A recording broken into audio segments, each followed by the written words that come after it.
Welcome. This podcast is an exploration into being human and what's possible when there's less attention on the noise in our heads. Warning. While listening to this broadcast, you may experience moments of deep peace, sighs of relief, personal insights, or long stretches of dead air. Do not be afraid. This is normal.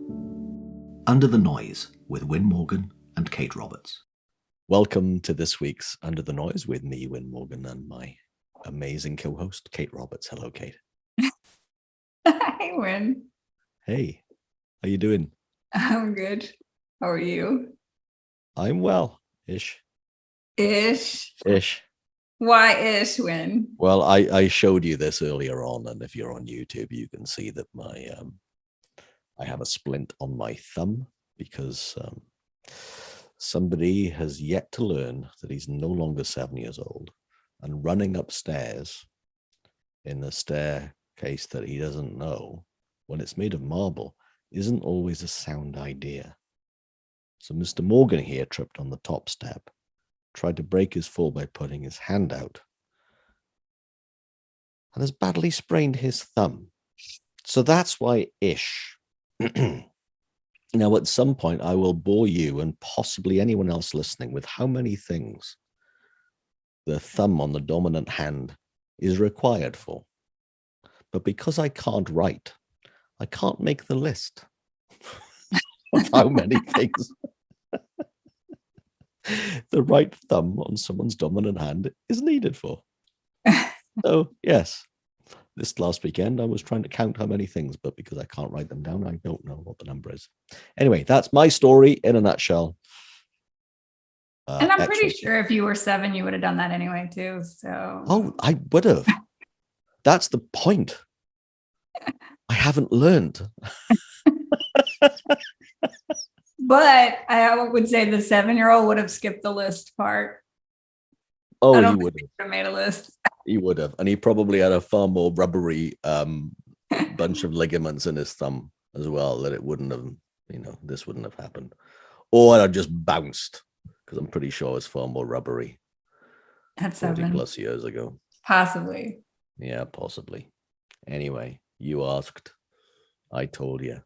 There you go. The ish story. The ish story. X-rays have come back negative anyway, so that doesn't mean there's no bones. It just means there are no fractures and breaks. So that's good news. It'll take less time than it would have done if it was broken. And for anyone listening, he and I have already talked about this before we started the camera, because see, you tell me these things and I laugh at you when they hear it, because I've already been like, oh, when, that was our moment together. And then I just get on air and just laugh at you basically and make fun of you. Yeah. So I'm really not as heartless as I am. Mostly. I'm glad you feel better now about yourself, right? Because that's sorry. No, I just realized for you listening at home or wherever you are listening right now, I have had the sympathy moment on this. I did. It's gone now, but I did it initially. Good. How are you? I'm so good. Good. I'm so good. So this is episode 99. Can you believe that? I don't know what to make of that. It's something in me. I know logically after 98 comes 99. So I know this is 99. But at some point as well, I'm going, what? We've done 99 of these things? It's amazing. Yeah. And the life that this podcast has all by itself, that I love that. Yeah. And it will come of no surprise to anyone who listens to know that you had an idea about what to talk about today. I did. Yeah.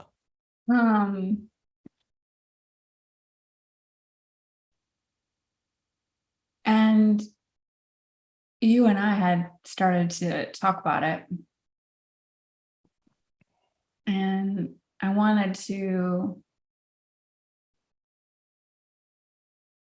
put in just a thought that I had that I was a little hesitant because I don't want it to sound like this how to that needs to be followed or should be followed um, or anything close to that kind of energy, because this is really just something new that I've seen for myself. And that's how it played out. And so for just our listeners, there's just no how to in this. This is only one experience of many. So a couple of weeks ago, and for days at a time, yeah, I was lifing, life happens. And I found myself really caught up, just experiencing not even close to reality. I could not access the reality of my life almost. Like how beautiful my life was. Like my thoughts had gotten so busy, so judgmental against myself and other people, and just so caught up in what wasn't. But it felt like it was. It was seemingly very real. And this went on for like days for me.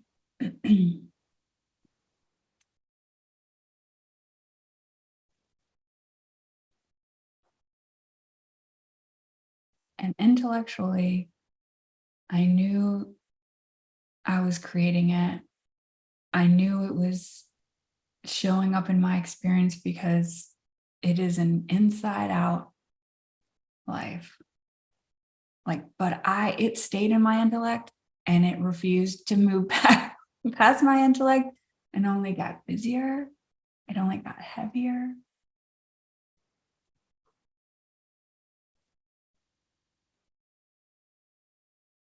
And it only got,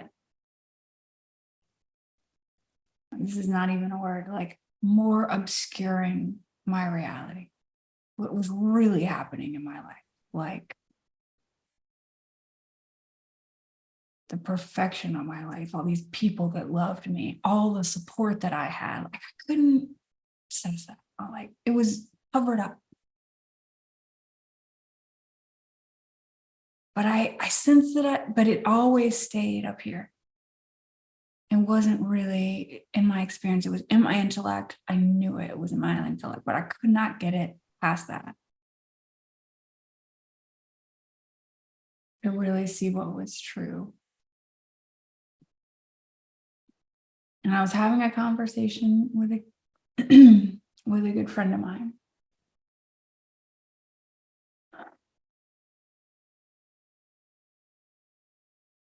about ways to see when you can't see, like to realize that you're having that experience and that it's created in thought. Because I've found that, oh, it's only thought, really just doesn't, it just doesn't do anything sometimes, knowing that. We were having a conversation about how there's no one size fits all in seeing this, Every experience of seeing this feels different. But what happened was a willingness to be still with that. Not deny it was happening, not judge myself for it, or judge myself for it, but be with that too. So there was like this point where I actually got some time alone. And I just got very still and I just kind of made a choice to allow whatever was showing up for me, all of these thoughts, all of these judgments, everything that felt real, I just allowed it to show up in all of its glory. And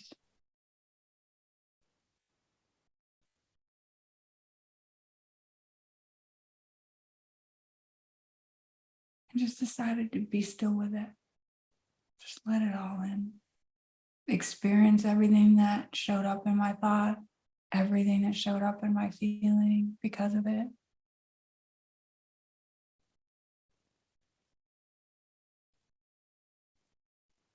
And just let it be what it was.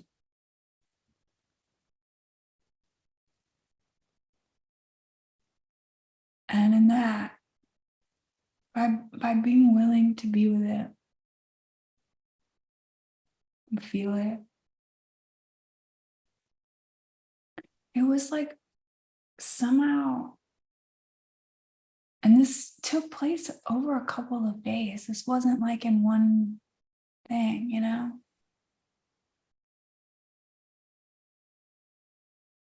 But it felt like I'd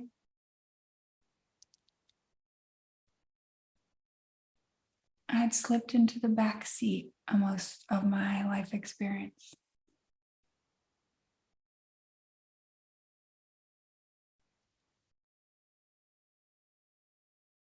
Not necessarily into this perfect, beautiful space where I feel this connection with life, and I've had that. But I also wasn't experiencing it like Kate was experiencing it for so many days. So it's almost like I slipped into the back seat and got to witness all the feelings and thoughts coming in.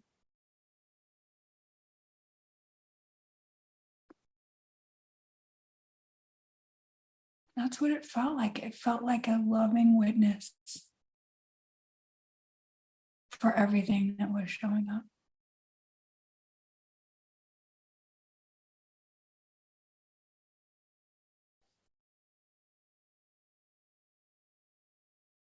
I didn't hear any voices or nothing like that.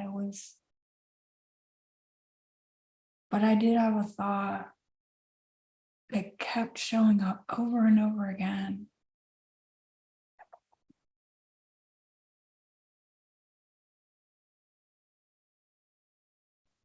And it was, just be with her. Because she's picked up some shit along the way that she's not misusing, that now feels very real.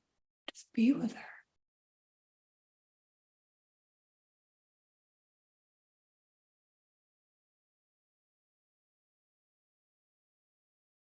Just be with her.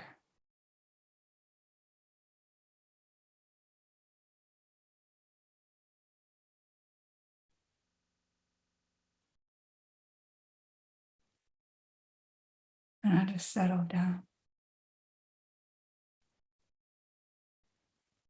Something about just being willing to have life show up in that way without pushing against it or like moving and actioning and distracting and all of that. You're just being with it.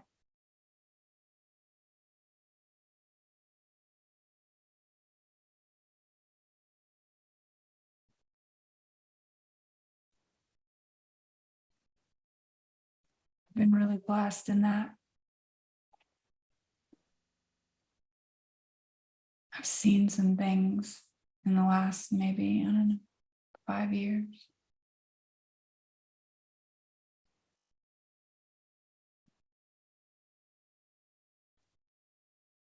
That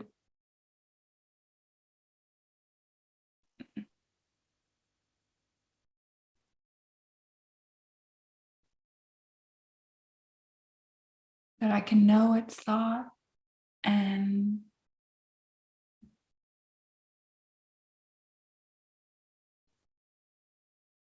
I don't know, somehow it settles down for me, or I move on to something else and it settles down and I can really see through it very quickly, And then, but this one, I just couldn't. And it was like begging me to just be with it instead of continue to judge myself for it.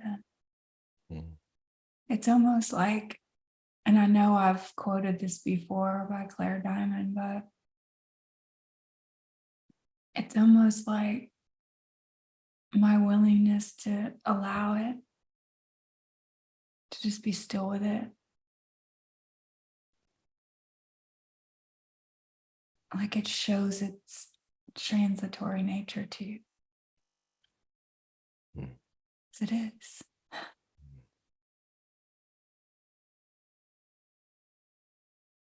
That's what it felt like.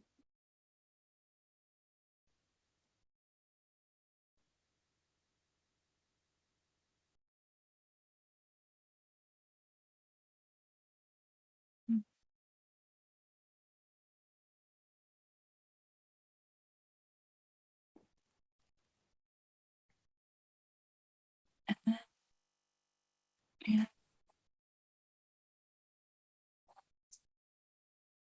With 3 days into that,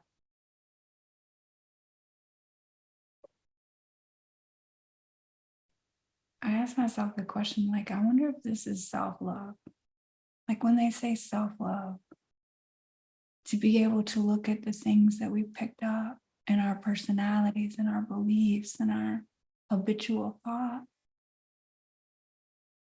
and to be with it and love it, because that's our experience and there's value in our lives, whether we see it or not. And I wonder, I don't know. I wonder if that's what that's closer to. I don't know.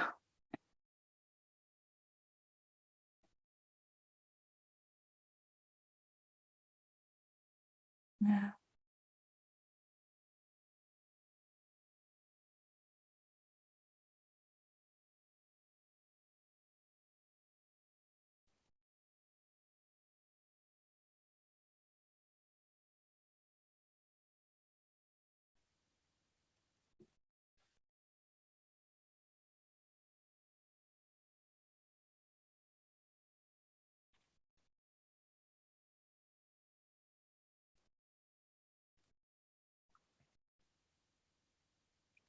I want to go back to something that you said before sharing, which was this is not a how-to.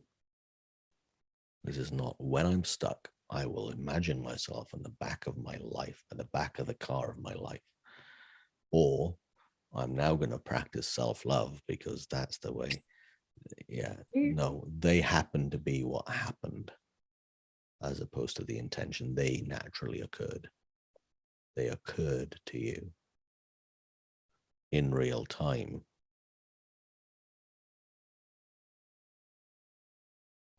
Including the seeing of, wait, this is just intellectual and it's not moving. And I wanted to be different. And then all of a sudden something else came through and something else came through.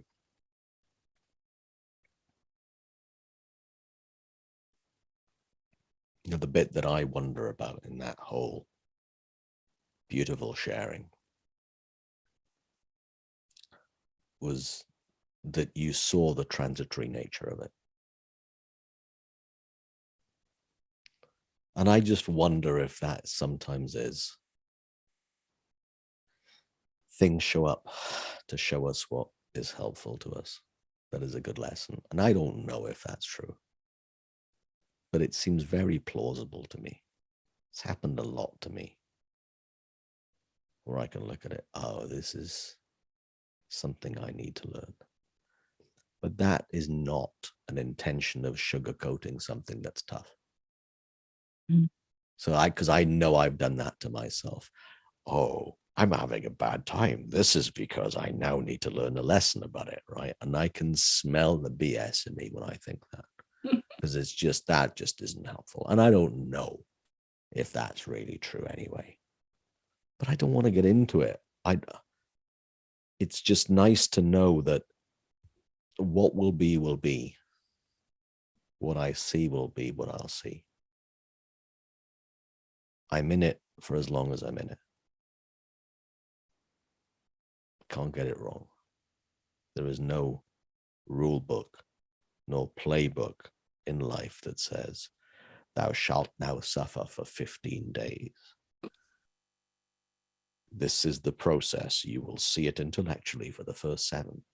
Then you'll have 3 nights of no sleep at all. And then after that, you'll start to feel better. Then you'll get an insight sometime in 6 months' time and realize it was all okay. No, there is no playbook for it. I used to want the playbook for it. Yeah. Oh, yeah, okay. I need to go to the back of my life's car. That's the thing I'm going to take away from it.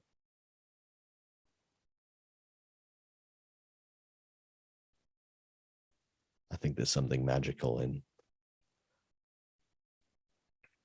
what you shared about the natural unfolding of whatever occurs to you. What it is, what occurs to you. And what you see is what you see. Because I've seen that for myself. And sometimes I had one on Friday morning. I was really tired on Friday. I hadn't slept much. And I had 9 coaching clients that day. And this was at 5:50 a.m. And I turned the TV on because I hadn't seen the news in the UK for about a week, 8-9 days. I'd been away. And my coffee was being made. Something else I find very difficult to do without a working right thumb is the AeroPress machine. But I was fumbling through and I was kind of like halfway through doing it. And I was turning on the TV so I could watch the news at 5:50. So see the 6 a.m. news before my first call at 7. And as I remember vividly, with my left hand pressing on the power socket on the wall to switch the TV on. And I went, be patient today. Well, that was an interesting thought that was very loud. I went, oh yeah, I could get really grumpy with somebody today. I've got 9, I'm tired, I'm in a bit of discomfort. It could look really easy to me that one of these people today is causing me to get a bit grumpy. Be patient today. I didn't put that in. I didn't make that thought happen. It occurred in real time. And I did need to remember it at some point in the late morning of that day. I thought, oh yeah, this is about me, not this guy. This is me, not him. And I got back to being a bit more present. Now you might think, well, what's that got to do with what you shared? I think to me, it's an example of the same thing. We don't know what that little inner voice that is so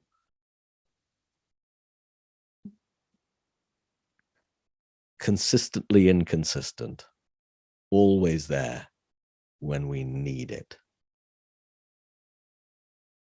But we have no idea what it might say.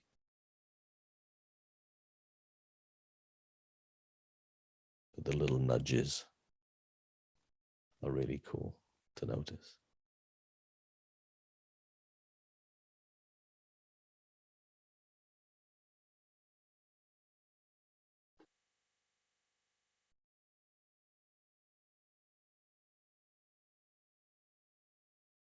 Yeah, I'm thinking back on it.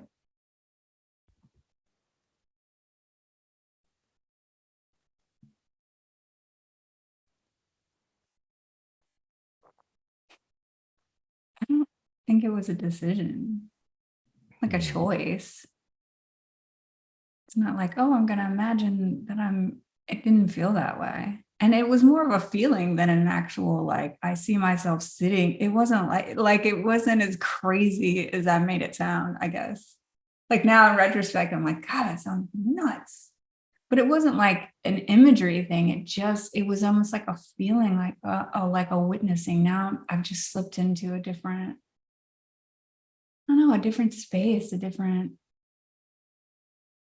know.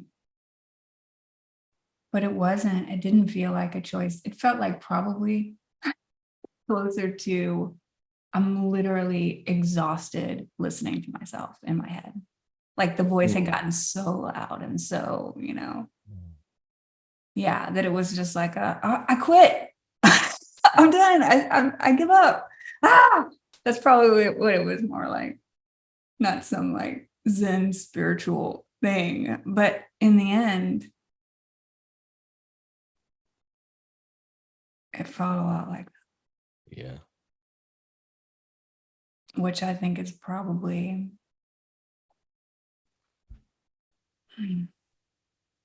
closer to reality than I had been in days, Wow.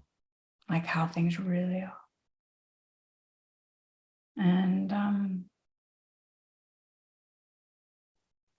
from that space, I felt the support and love and gratitude and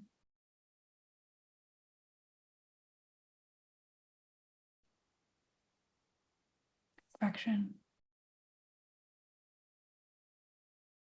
of life that I know I haven't earned.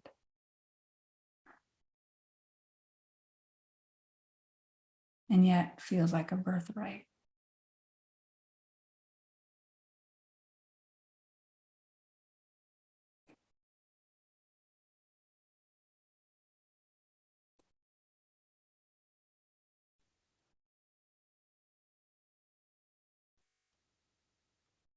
So that's what we're a part of. It's who we really are. But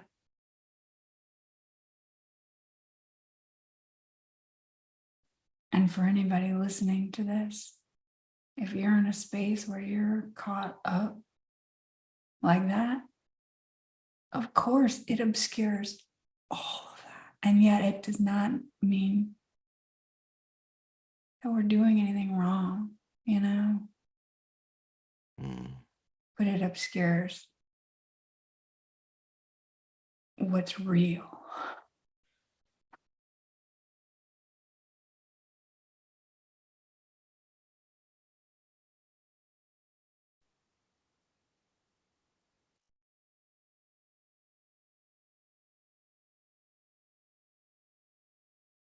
You heard something in that. What was it?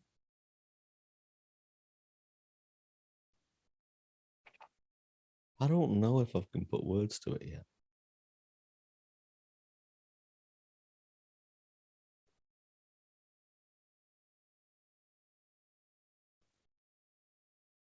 But I think a couple of dots just got joined in my head. And it was when you went back to, it didn't feel like this big spiritual thing, but eventually that's what it was.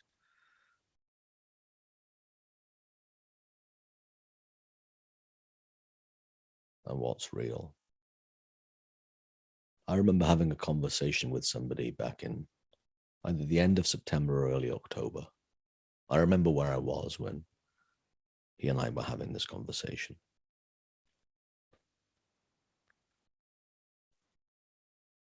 And effectively, the conversation it ended up being what is spiritual and what isn't. And in my mind, nothing isn't. Nothing isn't. There isn't such a thing as non-spiritual. Now, I don't know if that's true, right? But it just, in my mind, it is that everything must be, including being caught up, including not knowing when I'm caught up. Pain,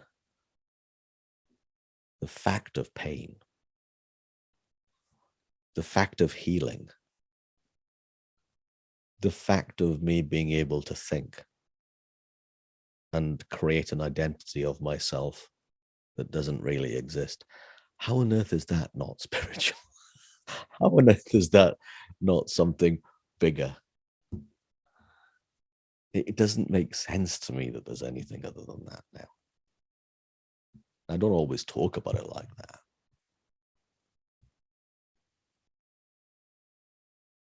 To me, it's just one big spiritual carpet ride, that doesn't always feel like it. Still doesn't I still think it is.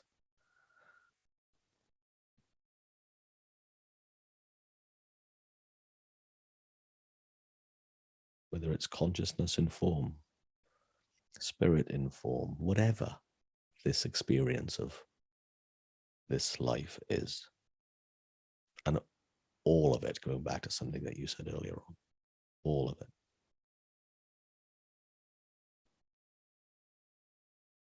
To me, it can't be anything other than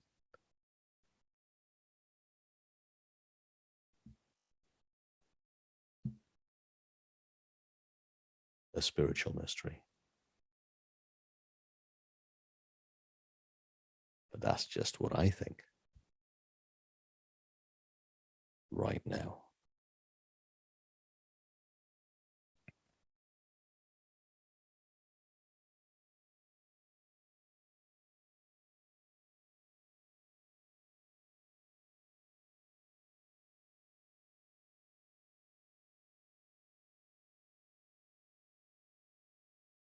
You laughed a few moments ago. I don't know if it was at me or something that you heard. But maybe there was something that... It was definitely laughing at you. I apologize. Because I was thinking about your list being spiritual as well. My list of all the things you can't do with your thumb right now. Yeah. Well, it must be a spiritual list because I haven't written it. Well, that's true. It's only energy. There's It's no ink on a page. Always love.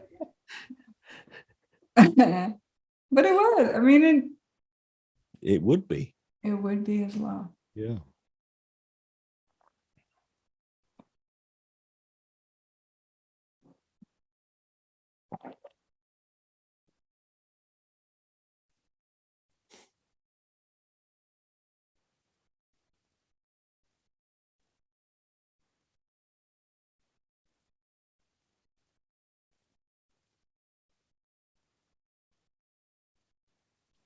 You know, one thing that came up in that same conversation with my friend was that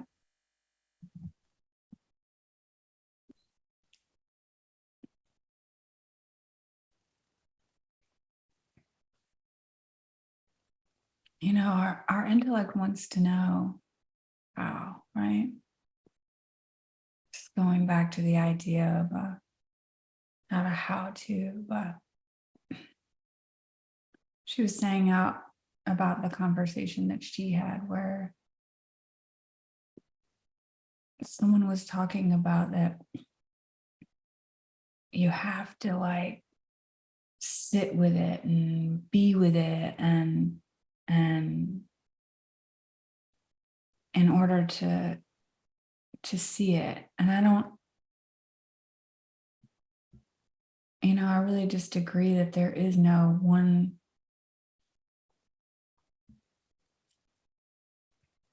way or one length of time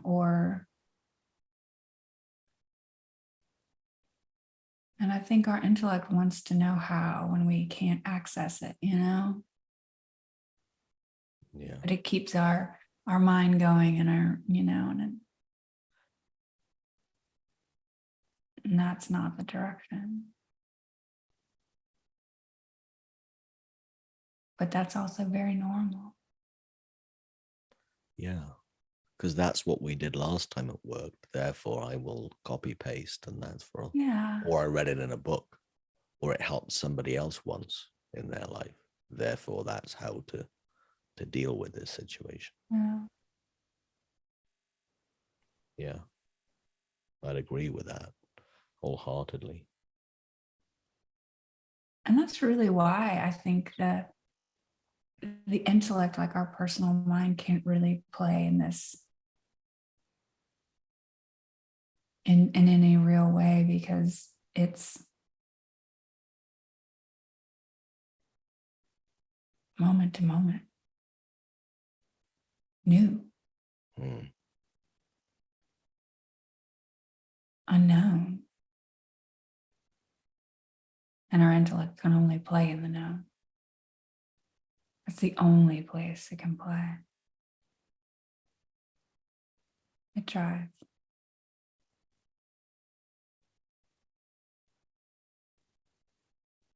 But it's a good reminder that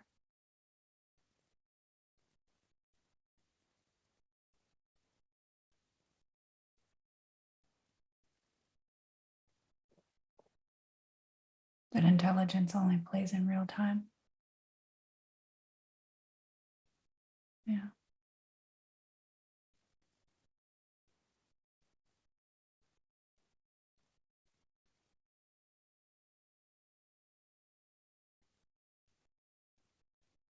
Mm.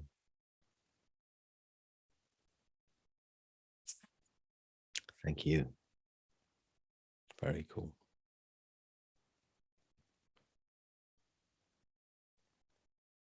You've been listening or watching Under the Noise. Kate Roberts with Wynn Morgan. If you have any questions or comments or suggestions for things that you'd love for us to chat about, please feel free to reach out. Our details follow the podcast. Hope you have a wonderful week. Thanks. Thanks for joining us. We'd love for you to subscribe, rate, and review.